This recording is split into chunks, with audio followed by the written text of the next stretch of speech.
So how did that make you feel? Because you had to realize that, I mean, look at this person. And for the listening audience, it is very clearly a man with male size, with male musculature.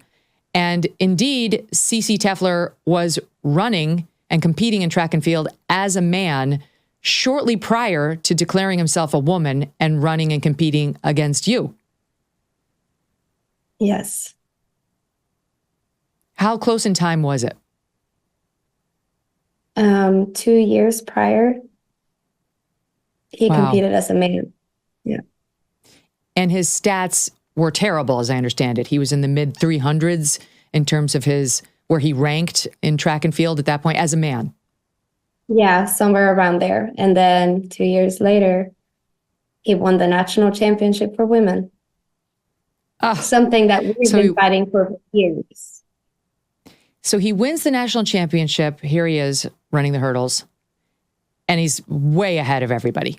And I understand he won by some 2 seconds, which is, explain that to us, because that's like an eternity. That's the average viewer may be thinking 2 seconds. That's not, but that in track and field, that's an eternity. Yeah, look at the video. We're not even in the picture when he's crossing the finish line and taking that moment away from, in this situation, me, but in other situations, any woman. In that race that we just watched, are you the number 2 racer? Yes, ma'am. That was the year I placed second at the national championship. And what event was that? 400-meter hurdles. Wow.